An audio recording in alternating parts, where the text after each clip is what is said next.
Welcome, everybody. Welcome. I'm super excited today. We have a phenomenal podcast for you today. We have a very, very good friend of mine, surf fishing guru. We're going to bring him in just a few minutes. I'm so happy that you're all here. I'm amazed at how many responses we've had to Bill Varney being on the show, and it's going to be spectacular. So sit back and relax and get ready. Today is Pacific Sport Fishing Alliance Friday. We always talk about Sport Fishing Alliance on Fridays, and today is no different. We'll talk about them a little bit later on in the show, but I want to thank Sport Fishing Alliance for being a Pacific Sport Fishing Alliance for being a part of the show and sponsoring our Friday show. So thank you very, very much, Larry Hansen and everybody over there. And we'll get more into that a little bit later down the line. And I want to thank every single body that watches our show every day. And yesterday, Kelly Girl being on the show, my gosh, the love that we got from that show. Thank you all very, very much. Kelly really had a good time on the show, and I asked you all to step up and make her feel comfortable, and you all did. So thank you very much for that. And once again, let's take a moment to think about everybody over there on Maui. That's so, every time I see another video about it, my heart just breaks. So many good friends, so many good fishermen, so many good people over there lost every single thing. The heritage, everything. My heart bleeds for them, and we're going to do our very best at Your Saltwater Guide podcast to figure out a way to give back to those people over there. So as soon as Elliot and I put something together, we'll let you all know. But with no further ado, let's bring in my good friend Bill Varney and get this show on the road. Come on in, Bill. Let's do this. Hey, buddy. Hey, glad to be here. So Bill's up in Colorado at his house up there. He's up there. So this is kind of cool, gang, to have Bill in Colorado joining us live on the show. Didn't we have a good time the other night at that dinner for Bill's shed? Wasn't that fun? That was wonderful. I had the best time, and of course I love fireworks. So after the show was over, we got to go watch beautiful fireworks over Mission Bay, and that was great, man. I had a great time.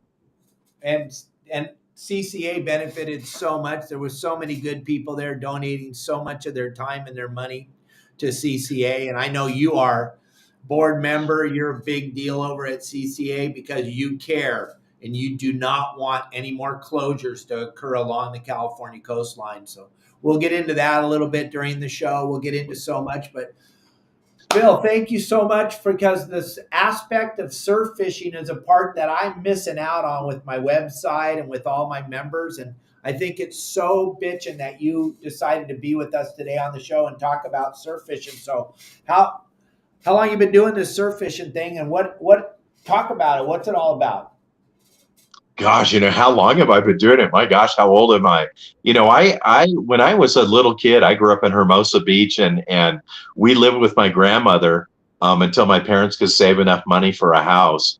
And my dad and I would go sit out on the pier, the Mustad Pier, or what was later became the Horseshoe Pier in Redondo, and fish for perch off the pier there. And I probably was sitting on my dad's lap as an infant when the first perch came over the rail, So it's been a long time, but I was really lucky. I met this guy in the 1960s who was a bait catcher, and he put me to work for almost 10 years working for him, catching bait from Santa Barbara to San Diego and supplying all the tackle shops. And he held all these world records, which he still holds several of them, even though he passed away about 20 years ago, still holds quite a few of them. And he taught me a lot. He held the world record for a mako shark for almost 30 years from the beach. That's how good of an angler Fred Oakley was. He was an amazing angler. Nobody like him. Mako shark on the beach. That's pretty incredible. Wow. So, I got a question, and I know a lot of people are asking, catching bait and delivering it to the shops. What are we talking about? Because I know you weren't working on a bait, but what were you doing? Walking up and down the beach, throwing a net out in the ocean and catching bait? What are you talking about?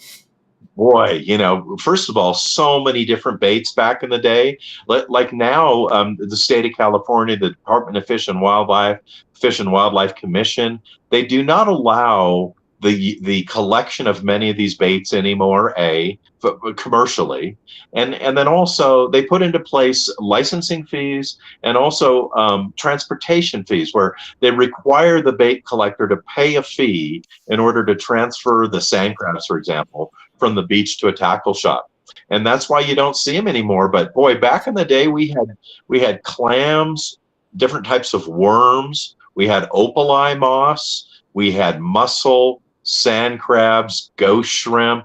I mean, you name it, we had it. And for example, when we would get the opali moss, which of course opali and many other perches are herbivores, they just eat plants. We would go to Venice Beach, California, and in those canals is where that would grow. And even back in the 1960s, Venice Beach was a very questionable, to say the quote unquote, to say the least, a place to be in the middle of the night. So we would scurry down there and collect opali moss, and then sell it to shops who sold it to people to catch opali and all kinds of other fish. So yeah, we caught every kind of bait, but sand crabs were our number one bait, and we would get paid 10 cents for a dozen soft shells. They all had to be soft, perfectly soft, and they would sell in the tackle shop for 25 cents a dozen soft shells. Can you imagine going to the tackle shop today and getting a dozen perfectly soft shell sand crabs for 25 cents? Oh my gosh. So So times have changed. You got to get out there and get them yourself. They're still there. let me get this straight. So you're not allowed. I mean, this kind of stuff blows my mind every day so there's a law, Fish and Wildlife do not allow you to collect sand crabs to sell. Right. Commercially, I No, don't believe it's either it's not legal to do, A, or B, it's so expensive. Like as a bait collector, you might spend $2,500 a year for your permit to collect sand crabs. And like you do the math all night long catching them, and all the gas you need to drive around to the different places and delivering them. And how could you ever make money at that? And so they just went out of business, really. And they basically just, all the bait catchers disappeared and went out of business. well, that is crazy. A bait that I got introduced to probably in the middle of '80s when I was running the half day boats in Dana Point was the ghost shrimp. Mm-hmm. And what an amazing animal that is. What a bizarre fishery that is too, to go catch those. You got to be pretty strong human being to go catch yourself a dozen of those. I Well, found you know out what? the hard way. I'm like, give me that gun. I'm going to go get them. Holy moly. Suck some of that sand up that thing. Talk about that for just a minute. I know we're all over the place, but you brought Yeah. up bait. That's right. Well, I love talking about bait. I could talk about bait for days, because every different bait has a different way of catching it, and there's a certain way to keep it so it stays alive, and there's a certain way to present it and all that. So all the baits are very interesting. But yes, ghost shrimp occur everywhere. I've seen them in Mag Bay all the way up to Victoria, Canada, up in above Vancouver there. So anywhere you find an estuary that has salt water, brackish water, you're normally going to find them. They create little holes. So at low tide, you go down in those muddy areas and you look at them, and in those holes, underneath those holes, or inside the hole rather, you're going to find ghost shrimp, worms, little clams, sometimes goby, these little fish called gobies, and different things. And then you slurp them up with a gun. And of course, the guns, the best guns in the world, were made by Alvey in Australia. Unfortunately, after 101 years of business, about 6 years ago, they went out of business, and they really destroyed all of their materials and all of their molds and everything to make these. And what makes them different is that they were made out of stainless steel. So they were very easy, like a hot knife through butter, to go through that soft sand and suck it up. Now we're left with making ones ourselves, which in my book, Surf Fishing, the Light Line Revolution, in the back of there's a appendix that shows you exactly how to spend about $20 at Home Depot and make one yourself. But now that they're made out of PVC, they're still very effective, but they're not quite as effective as those stainless steel ones were. And let me tell you something. Coming from the boat world, I found out how effective they are. You could have a dozen of them. You could drop down 12 times and have no bait because they eat every single fish out there. When they see that ghost, and the ghost shrimp's the most unbelievably looking creature on the planet. It's just, it's It's- so, when you first see it, you're like, oh, I ain't touching that. They really can't That's hurt you. But man, it's what got an one ugly, big claw weird, and one little claw. and it's such a strange little animal. But man, did the fish just, I mean, they love those things. Yeah. They're an expensive. Go ahead. I was just going to say, people have often asked me, what do you catch with a ghost shrimp? And I always say the same thing: whatever fish gets to it first. I mean, you drop one of those down for rock fishing, you got the biggest rockfish. You drop one of those, you go in the bay, and you either eliminate your sinker and just, I usually just have a uni to uni knot onto some fluorocarbon, 10 pound, 12 pound, and you just fly line one of those right off the rocks, and you just let it naturally settle down along the front of those rocks toward the bottom, and you have a fish every single cast. Last week, I was at down in Point Loma fishing off of there, and it was absolutely wide open on just about everything you can think of. And then in the surf, the exact same thing. So ghost shrimp work everywhere. They grow all over the world, and not unlike worms, which there's about 3,000 variety of worms. That's what they eat. That's where they occur all over the world. That's what the fish eat. So it's not a big surprise. Hey, Bill, every once in a while, Elliot's flashing up people's comments, so make sure you check him out. The lonely guy wants to make sure he says hello. Oh yeah, I know the lonely guy. I hope he's not so lonely today. There you go, Tony. But Elliot's constantly flashing up little comments if they mean something. So make sure you try to check those out. I know we got a lot to talk about. I want to get going on everything, but we don't want to miss any of the people, because all of my fans and all of my followers were super excited to have you on the show, because of the fact that surf fishing is something they can all do with their grandkids, with their families. We're talking about ghost shrimp for a few minutes, gang. Bill, can you still buy ghost shrimp at the tackle stores? Yes, you can, and I really have actually very good news in the ghost shrimp world for Uh-oh. everybody. For places to ghost shrimp, one would be at Seafork Landing. They have a excellent set. They have the best setup for ghost shrimp in all of Southern California. They're in their saltwater, cooled saltwater environment, and they will net them out by hand and give you a dozen or 2 dozen or 3 dozen. They are the best. So that's Seafork Landing. Just call over there and in advance and just ask, make sure they've got them. And I pick them up there. And then there's another place in Seal Beach, Big Fish Tackle, Seal Beach Boulevard, and Pacific Coast Highway that often carries them there also. One of the big bait distributors in Southern California just sent me an email yesterday. They've been working for several months on making them available at tackle shops all over Southern California, and that's going to start beginning next week. So on our site, fishthesurf.com, you'll be able to find a list in the next couple of weeks on there of all of the tackle shops in Southern California that carry ghost shrimp. And something people need to understand: if you buy 12, you're going to get 12 bites. So you're going to go through them like that. It's so fast. You cannot, Bill kind of said it, I said it, but I don't think you can quite understand what we're saying. That thing hits the water, and like Bill says, whatever gets to it first, and they're all locked on it. If you're fishing in the surf, that's what they're looking for.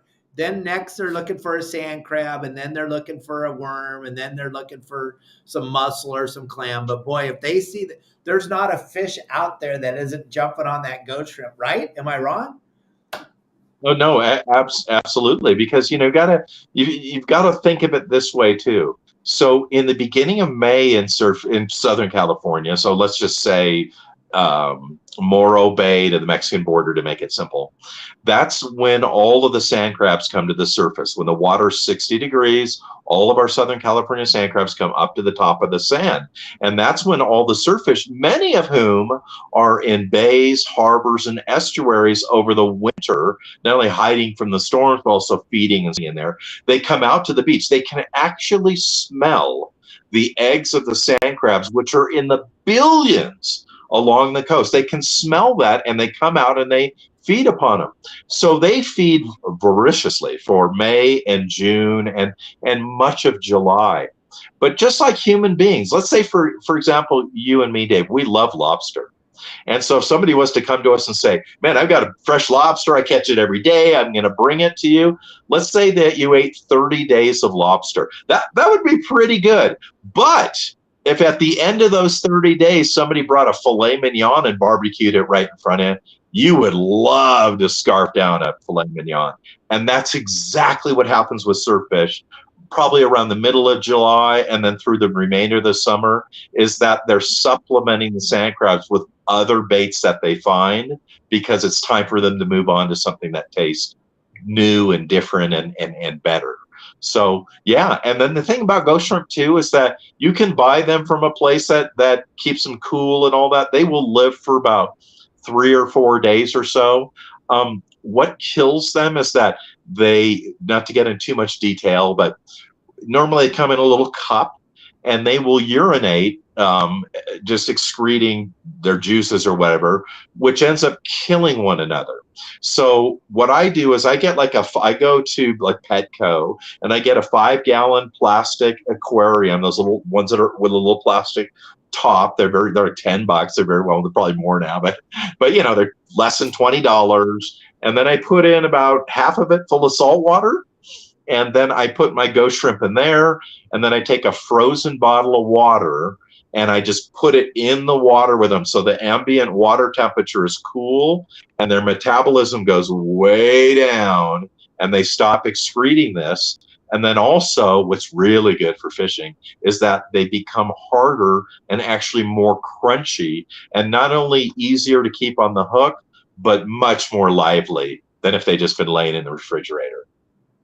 That's why we wanted you on the show. Your stuff is gold. That is gold, because that ghost shrimp, when you touch it, it's a soft animal. Another thing I learned is that you have to have the ghost shrimp hook. You have to have those hooks that were designed for the ghost shrimp. I learned all this because I didn't know, but you thread it up through and you come out as right here. What do you call this? Here, talk about it for a minute. I don't want to talk about something I don't know nothing about. But you had good illustrations with your hands, though, I must say. So you want the ideal hook is a forgot the name of it right off the bat, is a a kale hook, Kahle, a kale hook. And that was designed for bait like this. So it has a really wide J shape to it. And it allows you to actually feed it through the creature and out through the proper place. Another good hook to use are Mustad Sproat hooks, SPROAT. Those are made by Mustad. I'll usually fish a number 2 size of one of those. And then Gamakatsu makes just a plain worm hook. And all 3 of these have a straight shank on them. There's no offset from the eye of the hook to the tip of the hook, which you never want on a surf fishing hook, because if your bait is not on perfectly straight, if it's got a little turn in it, that thing will spin in the water as it's coming back to shore. So you always want to use, and there's a good example of one on your screen now. And so the secret is that many people don't fish ghost shrimp because they make a cast and then half of the shrimp lands on top of their head and the other half lands over to the right 20 feet, nowhere near their hook. So the secret to hooking them is if, let's say my finger, for example, was a ghost shrimp, and they're kind of bent like that, of course, and this would be its tail, this would be its head. It usually has 2 pinchers, one small one and then one longer one. If it's a male, sometimes it's got a really big one. And we always joke that, not unlike some of the worms, they're the bait that bites back. So it will pinch you. So I just break the big one off and I just throw it right in the water in front of me. You don't need it on there. My buddy once said that he breaks his off because they pinch the fish's nose. But if it was shaped like this and you looked at the very tail and you take a quick look at it, it looks just like a lobster tail. It's like a mini little lobster tail. So you take the hook and you go in the very end of the tail and you go through all that meat. And then there's a gut section of it. You go through that, which is very soft. And then you exit it out, the hook out where its legs are. It's called its carapace, and it's usually about an inch long, and it's maybe got 8 legs coming out of there, so I haven't counted them. And you just exit the hook there, and because it goes through that leg, which kind of cartilage bone zone, you can get a good cast on that thing and not worry about it coming off at all. Right. Well, that's what I was talking about. That hook is the thing, because you can't just put it on a regular hook. You got to thread it on there. I don't know. What does a ghost shrimp cost right now? What's the cost of a ghost shrimp? Gosh, that's a good question. You know, they're about, so they're like $9.95 a dozen. So they're like, I'm not like real good at math, but like 80 cents each. They're quite a bit. Right. But they're worth 80, you know, if you were to catch a 12-pound spot fin, that was a good 80 cents, of course, right? Right. But they're an Mike excellent Lewis, bait and they're certainly worth the money. see Mike Lewis's question. Is there anything like No, that out there? there's tons of fake ghost shrimp Okay. because ghost shrimp, regular shrimp, they're really big in the Gulf for fishing in Venice, Louisiana, and Florida, and all the way up around South Carolina and stuff. So there's been tons of them, either as flies, made of polymers or plastics and so forth. But the truth is, because we're always interested in the truth, that if you look at the state records for California for surffish, only one of them has been caught on an artificial bait. All of the biggest fish have been caught on real live bait. And probably the reason for that is that surffish takes a long time to be a big surffish. If you're a 22-inch Corbina, you're 15 years old. So it takes a while to get that. And you just don't eat anything that rolls on by you. You look for things that occur naturally in the area where you live, and you eat those. So if you are in an area and all the sand crabs are the size of a dime, the fish are going to be eating those. They're not going to be eating ones that you find that they're size of your big toe. I've even had occasion where I've had just the most incredible soft shell that's a gigantic one, and nothing will even bite on it because it's such an anomaly. So once again, you're always looking for things that occur naturally in the area where you're fishing and matching those things, whether you're using a lure or a live bait. Right. Okay. And then now we're just talking ghost shrimp, but we're going to go to your worms. We're going to go to your sand crabs. What are we going to fish with the line? Are we going to fish with heavy line, light line? How do we approach this going to the surf fishing with the ghost shrimp? And then we'll talk about sand crabs. You revolutionized the light line. Most people fish way too heavy in the surf. Let's be honest. They just don't get it. They're fishing rope, Yeah. for lack of a Yeah. better word. They're fishing with rope, which is wrong. It's going to be a finesse fishery, right? Exactly. I mean, first of all, there's daytime fishing and there's nighttime fishing. Okay. So nighttime fishing in the surf, unless it's very unusual, you're not going to catch a Corbina or a spot fin or a perch or any of those things at night. They're all hiding basically at night. At night is shark fishing time. And if you're shark fishing at night, yes, you can use a wire leader and 40-pound test and a TLD 20 and a 12-foot rod. Knock yourself out. I'm really good at that. I know how to do it really effectively, and you need big equipment for it. It's all good. But if you're like everybody else and you fish during the day, like all of us, early in the mornings, the sun's coming up all the way up to after sunset, you want to fish light line. Well, why is that? Well, let's say, for example, the fish in the surf are about the same size as the fish in a lake. Like, for example, in the surf, you could get, a 6-inch perch or 6, 7, 8 ounce perch, or you could get a 10-pound spot fin or a 15-pound halibut. Why would you be using, with fish that size, a rod that's 12 feet long and a 4-ounce sinker and 40-pound test? You're just not going to get bites that way. So we really, in the early 70s started looking at this. I lived at the beach my whole life, and we thought, if we downsized our equipment, not only would it be a lot more fun, but we'd probably catch more fish, and we caught way more fish. I mean, way more than we used to catch in the past in our old method. And then the other thing that's changed dramatically is the difference between casting out your bait or whatever, putting it in your sand spike and waiting for a bite. When you do that as an angler, you're hoping that the fish will find your bait. So let's use an example of that in hunting. That would be like, I'm going to go deer hunting, and I'm just going to lean up against this tree over here for the next week and hope something walks by. Okay, that's a lame way to hunt. Like, that's why they call it hunting. So that's the same thing with surf fishing. You want to be lightweight, and you want to have the ability to walk up and down the beach at will, not only hopefully fighting big fish, but also looking for the fish. If I'm going along the beach and I'm covering territory on the sand, both, with my feet, but in particular with my bait, my line out in the water, covering, the more territory that I can cover, the better chance I have of catching a big fish or catching fish at all. Whereas if I'm just going to sit in one spot, I have a very low probability. So that's really some of the big differences, is a lightweight equipment. And what I use is I just look for the longest trout rod in my garage, something between 7 and 9 feet with a very limber tip. I match that up with a 2,500 size or a 3,000 size spinning reel.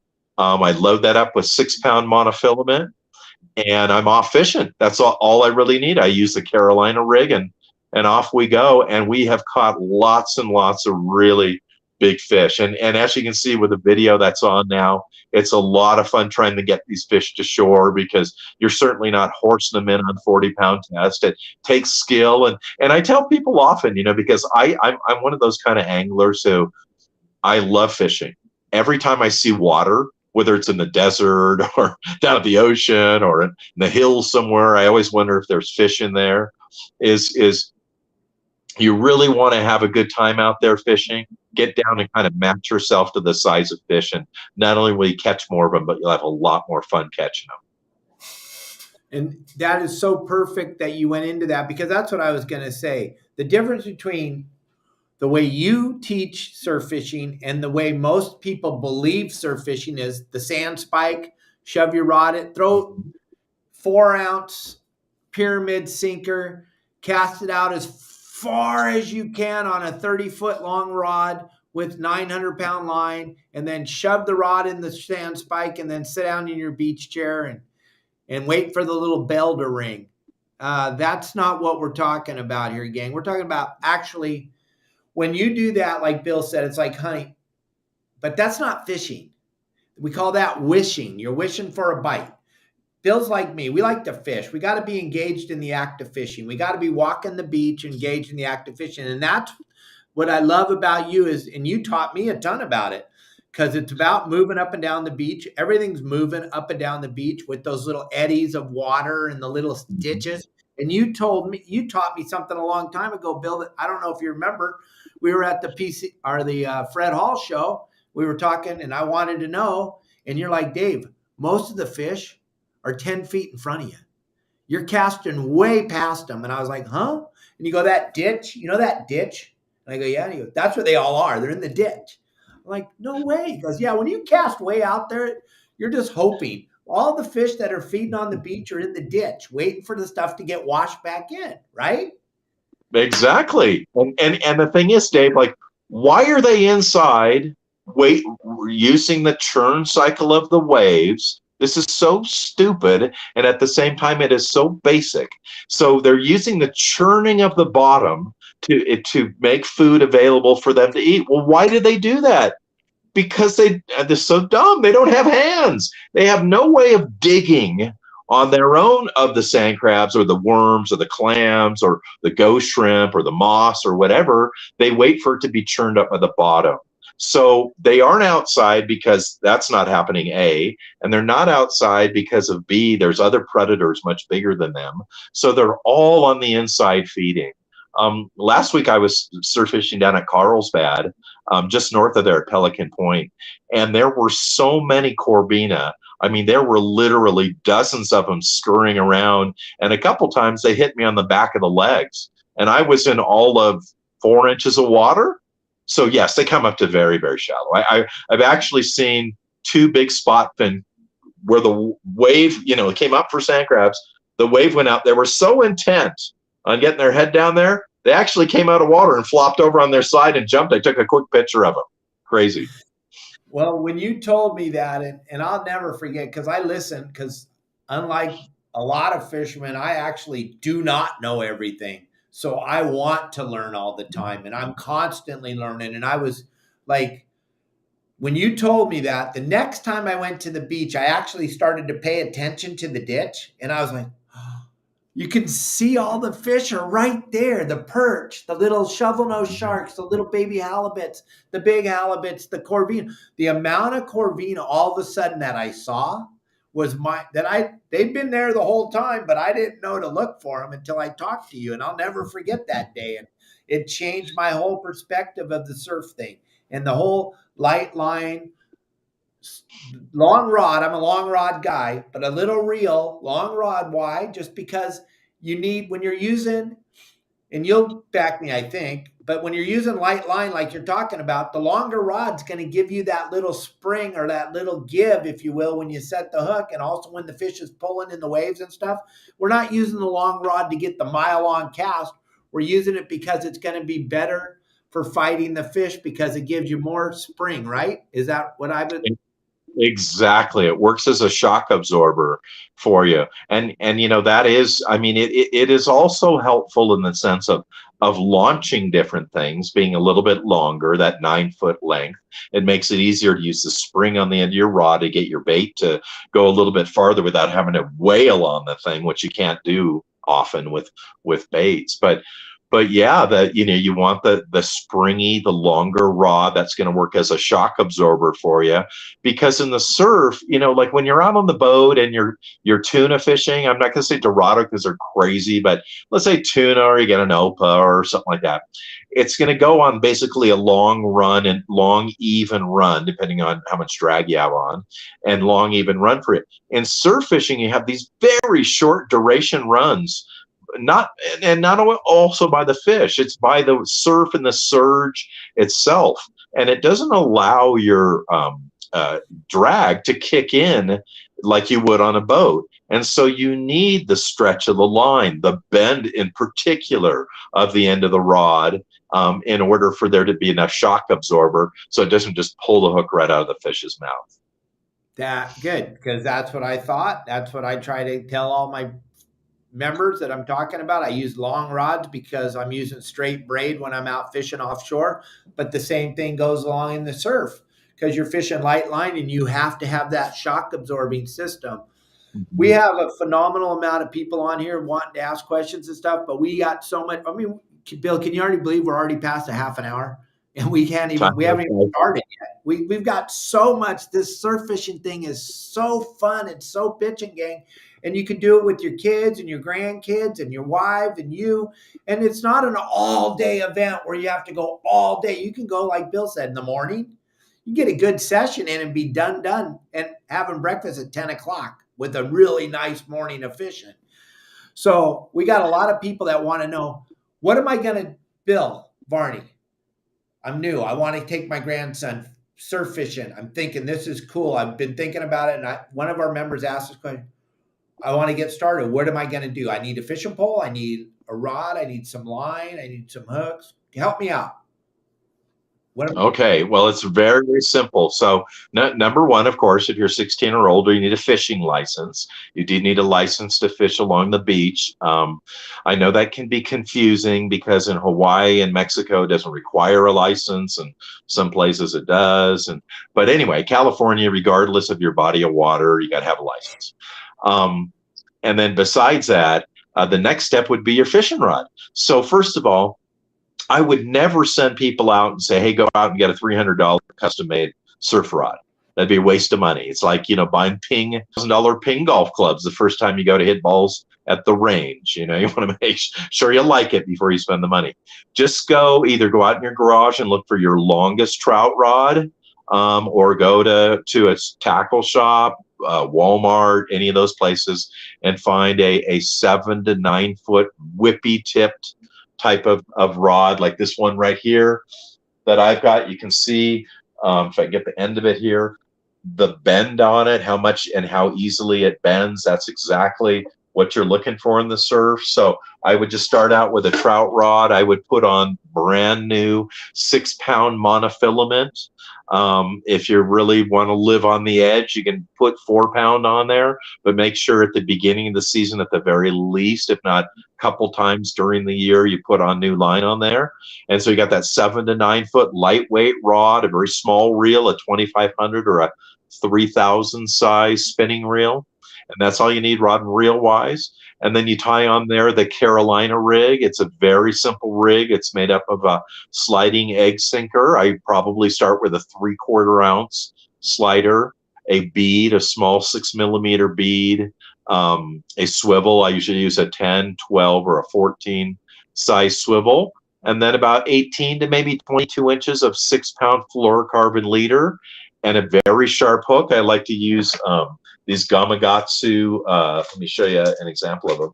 These 50409 Gamakatsu split shot drop shot hooks. They're super thin wire and they're really, really sharp. I use a number 2, number 1, 2, or 4, depending on the size of your bait, but most often a 2. Just kind of default to the size 2. That'll cover all the different baits you want. And you're ready to go. I mean, that's all you need. And then as far as bait, you can go to the tackle shop and pick up some bait. You can go to the beach, especially with the kids, because my kids, when they were young, they used to love to go down there with me and dig up sand crabs on the beach and get crabs. There's actually some really good worms, believe it or not, on the beach if you know where to look for those. But dig up sand crabs, break a couple mussel off the rocks, go to your local tackle shop and get some bait, whether it's ghost shrimp or lugworms work really, really well. Shoreline bait makes some great lugworms or bloodworms, and that's all you need. And then just go down to the sand.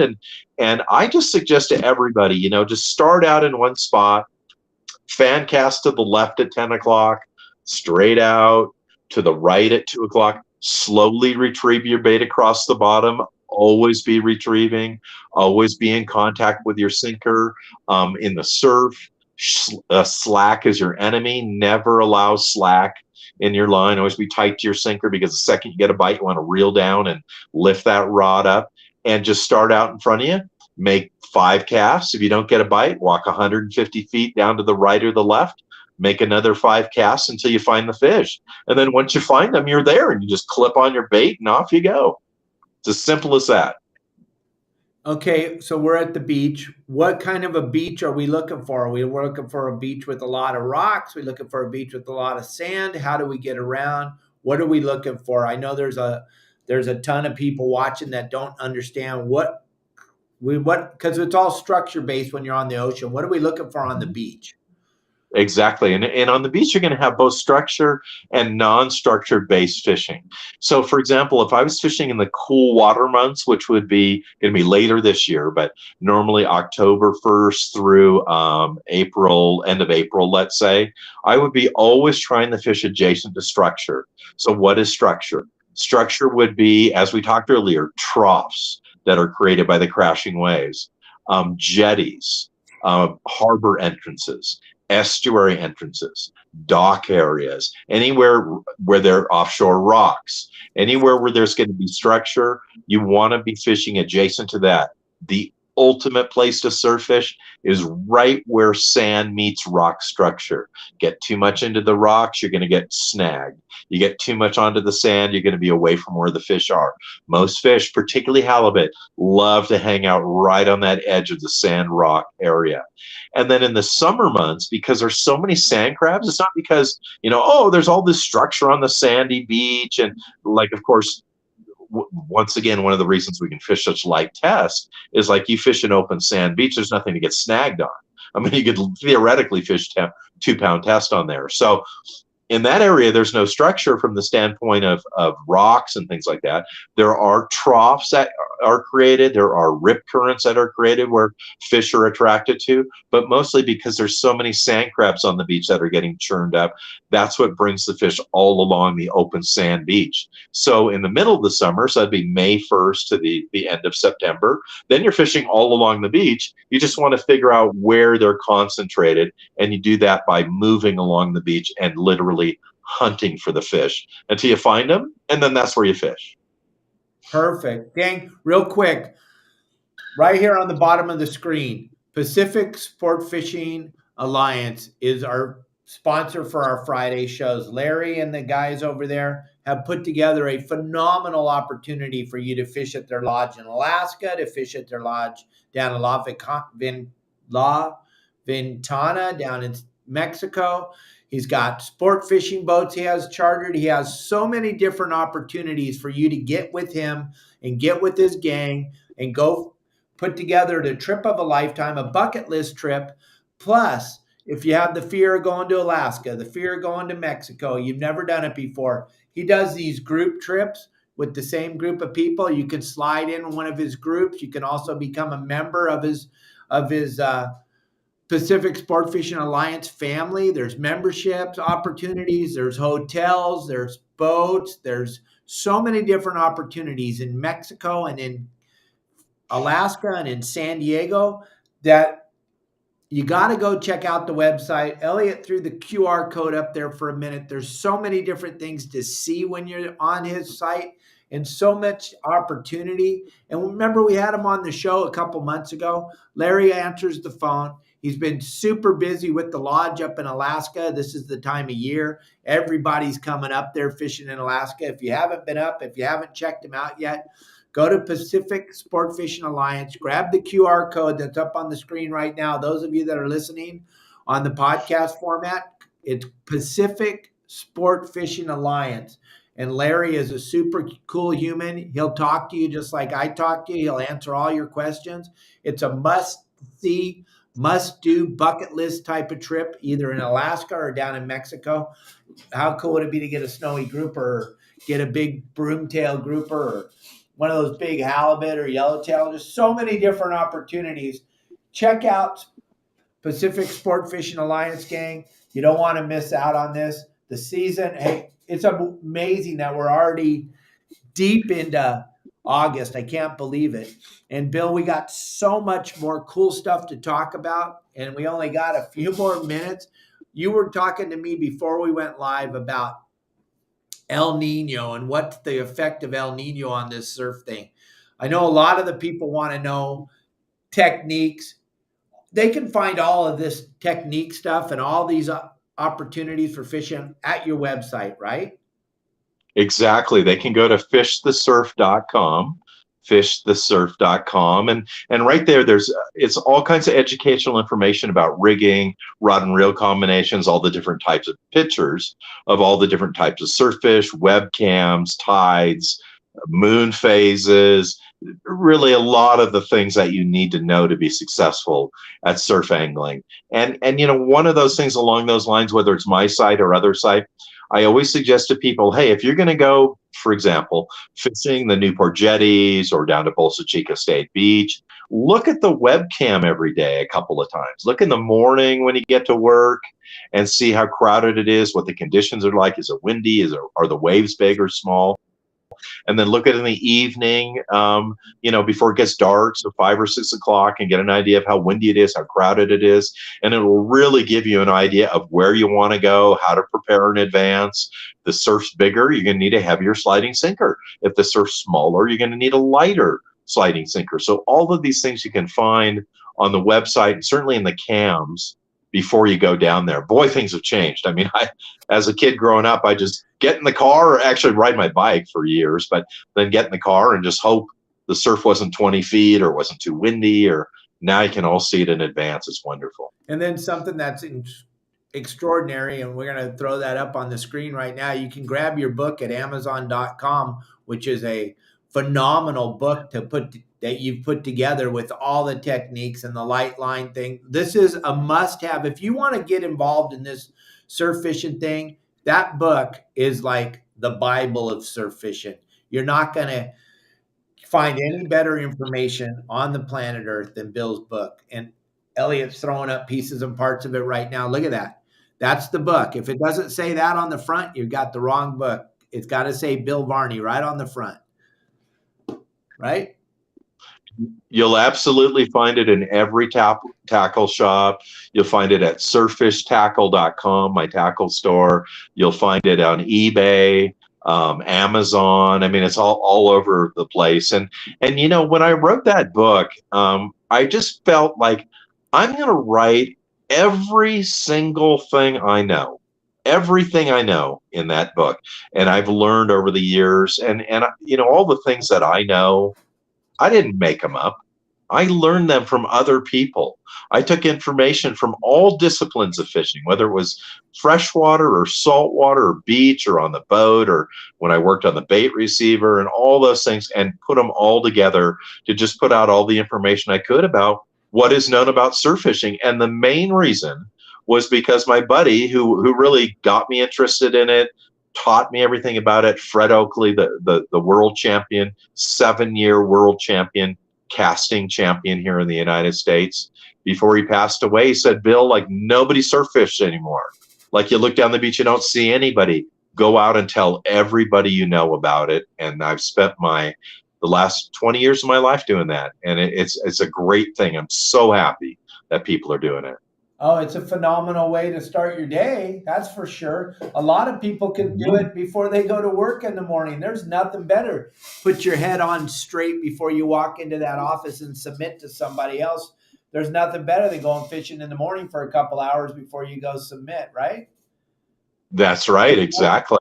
Exactly. And often I would cough at my desk on Fridays around noontime and say I had something coming on. I didn't want to give it to the rest of the staff, and off I went to the beach. So, you know, because we fish these 2-piece rods, you can break down, put it in your trunk. Nobody will know. Just don't post on Facebook till Saturday. Yeah, because you're supposed to be sick at home. Bill, one of our members asked me a question. How do you avoid the kelp? He seems like every time he goes down to the beach and goes surf fishing, there's always kelp. I know the answer, but go ahead. Well, that's a really good question. As a matter of fact, last week I was really dealing with it. First off, a preface on that is that the eelgrass and kelp that we find on the beach, particularly the eelgrass, is an indicator of El Nino.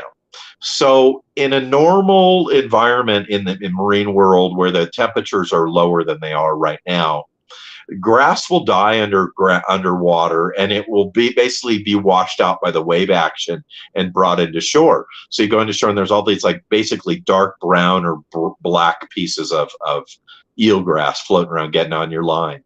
Last week I noticed a tremendous amount of green, fresh eelgrass on the shore, which is indicative, and it has been over the 4 in my life, the 4 big El Ninos I've been in. That's a sign of it. So we see that coming, and that's really, if you go to the beach and you notice there's eelgrass that's green on the shore, especially a considerable amount of it, you'd be pretty assured that El Nino's on its way. That is a big problem. Like if you had a swimming pool in your backyard and there was some trees around your yard and it blew in leaves and sticks and stuff like that, you wouldn't really want to dive in and take a swim. You'd go over and get the net and you'd net it out real quick, and then you'd go in and take a swim. Well, that's the same thing with fish, and particularly with surf fish. When there's a lot of stuff in the water that's not alive, that's not connected to the bottom, trash and kelp and things, surf fish do not like that, and they will not group up in any one of those areas. So you always want to try to, first of all, get away from anywhere where you see areas of kelp in the water or eelgrass. But a lot of times you can't do that. You go down to San Diego, for example, many non-dredged beaches like San Diego and Santa Barbara and Malibu, and there'll be kelp in the water. So the first thing that you want to do is you want to realize that if you go surf fishing an hour after low tide up toward high tide, most of that kelp will be on the sand behind you. When you're fishing that stuff at high tide, it's all in the water swashing around you. So trick number 1, Go to the beach an hour. Look at your tide chart. Go an hour after low tide, where it's going up to high tide, and that's going to be a great time for you to fish. A, the kelp is mostly on the sand. B, each successive wave that comes in is pushing the corbean, the spot fin, the yellowfin, the perch farther, closer to you, up where all their food is. Eventually, the water's going to be up there and all the kelp's going to be in the water. But in the meantime, they're getting closer to you. And then the last thing is that if you have kelp on your line and you feel kelp on there, there's resistance. There's obviously kelp. Take a moment and try to shake it off. And you'll feel if it comes off because you'll be light again. If it doesn't come off, reel in, take it off, cast out again, and start over. When your bait, what happens with kelp is that, you know how it's wrapped around your bait? Well, it doesn't like come on your line wrapped around your bait. What happens is your line's in the water this long distance between where your sinker's on the bottom and you're standing on the beach, and kelp is going back and forth way up your line. And so when it touches your line, it slides down to your sinker and like a book closes on your bait you're offering. So if you can't shake it off, reel in and take it off. I will often hold my line up so more of my line's out of the water. And if I get kelp on that, I'll just tap the base of my fishing rod so the tip is flipping around, and it will often knock the kelp right off my line. Best tip, though, 1 hour after low tide up to high tide. That's the secret. And then there's something that we all use that you've been giving us for, I don't know, 10 plus years, your tide book. We use it. Yes. We keep it on every yacht I've run. We've had your tide book. Pete Gray and Rock Cod Rick talk. Rick has one on his boat, and he has one in his office, and he has one at Fisherman's Landing Tackle, because we all fish around tides. And if you don't have, you're going to go grab your phone, and then you're going to go look at tide. And by the time you get done with all that, you don't even get there. You're all bored now. You just didn't even go there because you don't know if you're LA, San Diego. You have a bitchin' tide book. Talk about it for a minute. I have a calendar that is a tide chart. Let me grab it here. So this is this year's calendar. This is a cover, and this is a Bill Boyce picture, and of this marlin coming out of the water. And the eye on this thing looking at you is so creepy. That's why I like the picture the most. But when you look at the tide chart, so here's the grid. Let's see if I can get this over. Here is the grid of the tide chart. And although you can't see it well on here, it has not only all the numbers as far as like what hour is it low tide, or what hour is it high tide, or how big of a high tide, or how small of a low tide, I guess is how you could look at low tides. But it has it in a graph format. So you can look at an entire month in a matter of seconds and see when the biggest tide changes are, when the full moon is, the new moon, and this is an unusual month in August. We have 3 moons this month, but where you have 2 full moons in 1 month, which makes it a blue moon month. This month we have a super blue moon month, which only occurs once every decade. So very unusual month this month, really good surf fishing month this month. But by looking at the tide chart, you can gauge out exactly when you need to go fishing. You can see it's high at 8 p.m. this evening. I want to be down there at 4:30. You can see it's high at 8:30 in the morning. I want to get down there at 6:30. I want to be 2 hours before the high tide to 2 hours after the high tide. Or let's say I'm halibut fishing. I want to be at really low tide. I want to cast way out there and cover more space that I wouldn't normally be able to get at high tide. So I can look at my calendar and say, wow, at 12:15 on Thursday afternoon is a -1 super low tide. I can fish right around the end of that jetty I never could get to. So the tide chart is probably one of the more important things in surf fishing. Sharp hook is number 1, tide chart probably number 2. Help them out. How do they find it? Where do they get it? At your store? Yes, they can go to my store, surffishtackle.com, find it there. There might be a few left in tackle shops around the state. Every tackle shop south of Morro Bay's got the calendar. So there might be a few of those left. They usually sell very, very quickly. We produce about 3,500 of them, and they're usually gone. About 95% of them are gone in about a month or so. And they'll come out this year around the 15th of October to November 1st. and pick up your tide chart. And they make great gifts, especially for your buddies you're trying to talk into There surf it is, fishing. right Say, there. See, now you here's a can kind of calendar. see that tide chart in the bottom right-hand corner there. It's kind of a cool deal if you look at it, and it's hanging on your wall there. There it is, Bill. Talk There about you it for a go. second. Perfect. That is perfect. So like when you're looking at 3, 4, and 5 there, those are big days of tide changes. When it looks like a roller coaster, there's a big difference between low and high tide.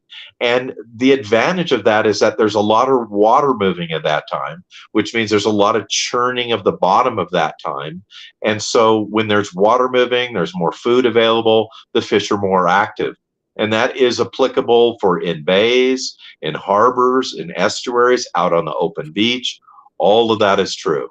Okay, so what time? Let's say we're on the 3rd. What time do I want to be down there? The bottom of it, the top of it, the middle of it? Where do I want to be? When do I want to go? Well, you have 2 different beaches you're going to be thinking about. So one would be a dredged beach. So if you look at the South Bay, like Hermosa, Manhattan, Redondo, in Orange County, places like Huntington Beach, where they dredged the beach, where they took millions of pounds of sand from offshore and put it on the existing beach to make it wider, which was done in the 1960s. Beaches like that, I'll fish 2 hours before high tide to 2 hours after high tide.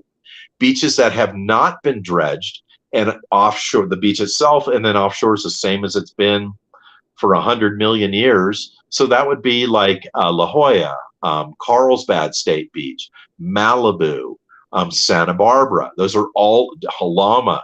Those are all undredged beaches. You could fish those at both low tide and high tide.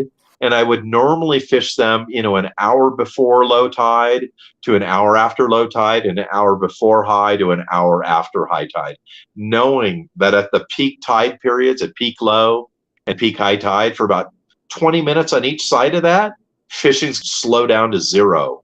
And then once that current picks up on one side or the other of that tide, that's when the fishing will get good again. So once again, dredged beaches, those common big beaches, 2 hours before high tide to 2 hours after high tide. And then the non-dredged beaches, the ones where you go down, you see rocks and kelp and structure that's been there a million years. Both tides are excellent tides, both low and high are great to fish. And then bait, because we're bait guys. People that want to get started, don't go waste a bunch of money on lures and all that stuff, because you know why bait is so good? Everything eats bait. That's why we Right. like to use bait. Bill and I, when we go fishing, we like to catch. We don't want to make 900 casts to get a bite. We like to throw our bait in the water and get a bite. That's the key. If you want to learn how to do this the proper way and get into it and start to do it, yeah, then maybe as you get into it, you learn that you like it, then maybe start doing the lure part of it. But man, when you first start, there is nothing better than bait. Don't start throwing lures. You're going to waste a phenomenal amount of money because you're going to lose an epic amount of lures, right? It's just the way it is. Yeah, well, that's just the thing, is that if I'm fishing a lure, I expect that I'll make 100 casts before I get a fish. And in the lure world, you're kind of limited to halibut in the surf. You could use lures and occasionally get a corbina, occasionally get a spot fin. In the winter, you could use grubs, which are a lure, and catch a lot of perch. But more times than not, you're going to catch it on bait. And so I tell people, you're going to throw a lure, expect to throw it 100 times to get a bite. If you throw bait, expect every single bait to get bit. Every bait. Never expect it otherwise.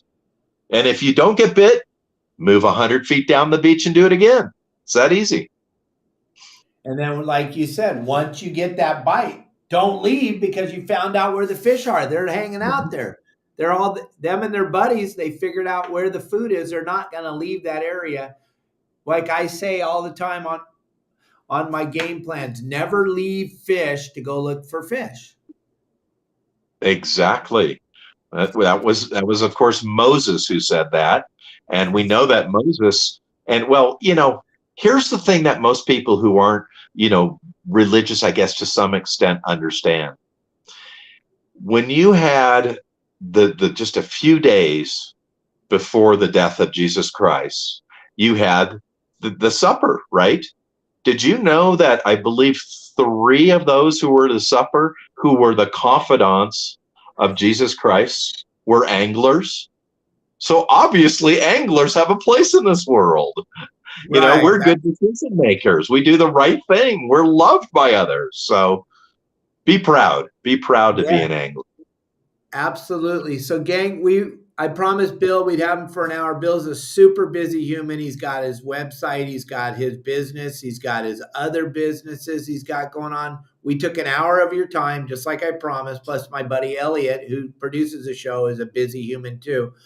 Gang, I could go, Bill and I could do this for hours and hours. We love fishing and we love what we do, but we've been in it for an hour now. We're going to wrap this thing up right now. If you have a burning question, you have to get in, send it in right now. If it's worthy, Elliot will throw it on the screen. If not, Bill's going to give us a real quick rundown of how you can get all this cool stuff. We didn't even scratch in an hour. We didn't even scratch the surface. There's a zillion baits. There's a zillion things. That's the cool thing about your website. That's the cool thing about your book, gang. You can get all this from Bill. Go ahead, Bill. You got the floor. Tell them where they can get everything. Okay. Well, first Oh, wait a first of minute. all, We let me got answer to a couple quick questions there for you guys. One was about mussels. Mussels are excellent surf fishing bait, particularly when the water gets warm. So they're going to be really good now in August, September, and really into October. Collect them right off the rocks. You'll find smaller ones inside harbors, much larger ones on the outside of the harbor, on the breakwater there. The mussel has two types of meat in it. It's got a very soft meat on the inside, and then around the outside is the lip. I always take all the lip off. I straighten it out so it's like a worm, and then I feed it up my line and I put it on my hook so it looks like a worm. That is an excellent bait for both halibut and all surf fish. And then what other types of fishing do I do? I do every type of fishing. I'm just back from San Diego. Not long before that, I was in Western Michigan, smallmouth bass fishing, pike fishing. I've been all over the world. I fished in Brazil, Canada, Spain, Italy, um, South Pacific, all over Mexico, Central America. I mean, just about Canada, just about everywhere. So as I mentioned earlier, you got a body of water. Like when I go golfing with my buddies, I always like try to hit my ball near the lake so I can go see if there's some bass swimming around in there. So I can't help myself. right. Yep. Like Kelly And always says, lots of long range fishing. really? Oh yeah, I've done dozens and dozens of long range trips well, I was at sea for 5 times for 28 days each time on a private yacht where we went from Long Beach to La Paz, 1,800 miles, and fished every single beach along the way that we could get into. Did that 5 years in a row, 5 times down, 3 times back. And what is the fishing in Italy like? There were a lot of small perch, and I was fishing in Ventimiglia, which was right on the border of Monaco and northern Italy there. So didn't have a lot of chances to fish there, and unfortunately didn't get to do any freshwater, but I'm hoping to go back there next year to do a little bit more fishing to Europe there. But good fishing everywhere. Everywhere you go in the world, I've noticed that the fish's behavior is exactly the same. They have the same behavior everywhere you go. They like the same foods. They bite during the same time of day. They like tides. It's all the same. See that last question, and then we'll wrap it up. Okay, so here's that last question says if you brine sand crabs and salt them and freeze them, are they still good? Okay, here is my secret to doing that. Don't need to brine them at all. That was the old technique of doing that. They would actually boil them and then put them in a brine and then freeze them. What I do is at the end of the season, so that would be very beginning of October, I go find the hardest ones I can find. And let's say I get 50 of them, which you can have in possession, and I put them in little Ziploc bags of about 10 in each bag. And immediately, when they're still alive, put them in the freezer so they freeze immediately. And what will happen is when they thaw out, They will have a medium soft consistency. So if you were to freeze a soft shell sand crab, it would be like mush. If you were to freeze a hard one and you defrost it, it will be just the right hardness. And what I also do, and you're going to laugh here, is I take Taco Bell hot sauce, but that doesn't mean that you have to use only Taco Bell, because I eat at Del Taco now and then at Panda Express and some places. I take hot sauce, and so when they're frozen in that bag, I either have already put the hot sauces and froze them together with it, or I just open up the bag, I squirt in a pack of hot sauce, close it back up, I put it on the dashboard of my car, especially in the winter where I got my heater on. By the time I get to the beach, they're all defrosted and ready to go. And they soak up that hot sauce, which has vinegar and oil in it. The oil holds it to the sand crab. The vinegar gives it flavor. And so when those fish in that winter bite down on that thing, oh my gosh, it is a splash of flavor and they hang right on. Wow, that's a nice little nugget of information. Bill, I want to thank you very much for being a part of the show. Everybody, check out Bill's website. Make sure you buy Bill's book. Hopefully, those of you that are going surf fishing this weekend, you learned something about it. Check him out. Go to his website. There's so much more information, and we're definitely bringing you back to the show again, Bill. Thank you. This was a pleasure to have you here. The hour went by so fast. It's amazing. Thank you, everybody, for listening to the show. Thanks for watching the show. I'll see you all Monday.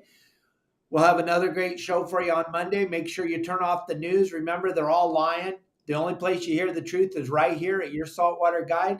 And Elliot, thank you for your time. Bill, thank you. We're gone, everybody. We'll see you all next week. We got a phenomenal guest next week. We'll announce it here in a couple of days, and we'll see you all next Monday. Thanks.